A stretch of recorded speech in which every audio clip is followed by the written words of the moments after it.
Power panel now. Daniel Cameron, former Attorney General of Kentucky, and Julian Epstein, attorney and former chief counsel for the House Judiciary Committee. Julian, I'm going to start with you. Why not just come forth, say what you know, what you don't know, and move on? Well, Harris, thanks for having me. As you know, even during the Biden administration, I was on record saying I think the cover-up was one of the worst crimes against democracy, and it should be fully investigated, if for no other reason than to deter future such cover-ups.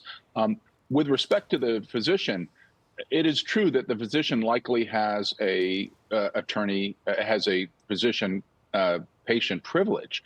And so there is a limit as to what kind of questions he can answer, particularly on diagnostic issues. If he was asked to lie, if he was part of an effort to mislead the public, that's just another story. I think the deeper wells for the investigators are going to be with the inner circle, and there's no reason why they shouldn't go hard at the staff that I think clearly participated in an egregious cover-up. Look, Daniel, when the White House, waives immunity of any kind and says you're free to talk, does that help maybe mitigate some of the concern that Julian just expressed over, well, patient-doctor privilege? Well, look, I think the former Biden representatives, certainly, if they wanted to be transparent and allow the American people to fully see what happened, yeah, the doctor wouldn't have had any concern talking. But let me take a step back and just say it's kind of comical. I mean, it reminded me of a Dave Chappelle skit where he repeatedly pleaded the fifth. It's that comical. And the fact of the matter is I think most Americans know that the Biden administration, for the most part, you can't hide their lying eyes. And I think people need to see behind the veil, if you will, and fully understand what happened during the Biden administration. Well, look, when the chairman Comer says it just makes him want to go deeper. If you can talk, you might want to, but we'll see what happens. Look, this next one is like an unconscious bestie. Congresswoman Jasmine Crockett is defending Biden's former doctor. Of course she is.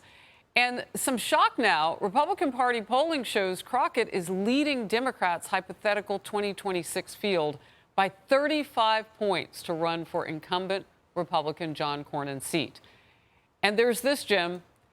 She said this to social media, blaming the administration for the flooding and making the issue in Texas all about her. The sad part is, I think that my heart is going to carry a level of weight that will continue to weigh me down as we have to continue to do our best to survive an administration that literally is against us. Not a single word about the victims, the children who perished. It's all about her. Part of her caption for that video gave a shout out to her hairstylist saying, "My staff said, y'all are commenting about my bob.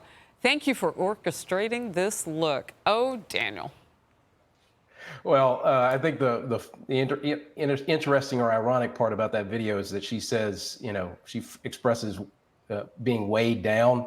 She's going to weigh down the Democratic Party if she's the Republican or Democratic Senate candidate. I'm sure at the NRSC, the National Republican Senatorial Committee, there was a lot of hooping and hollering, knowing that she was leading in the Democratic field. That'll make for a good race in Texas. Almost out of time, Julian. You get the last word. Does she represent you? No, and I think that the Republicans would like her to represent the Democratic Party. She's sort of the new type of shock jock politicians, but she is an angry Democrat. She is a new breed of angry Democrat whose language, whose sound is mostly that of the angry street protester. I don't think is a good look for the Democrat. It is certainly not about building anything in the future. It is about mostly epithets towards the other party, which is not helpful. Gentlemen, thank you for the quick discussion. Appreciate your time. Outnumbered is after the break. Hey everyone, I'm Emily Campagno. Catch me and my co-hosts Harris Faulkner and Kayleigh McEnany on Outnumbered every weekday at 12 p.m. Eastern, or set your DVR. Also, don't forget to subscribe to the Fox News YouTube page for daily highlights.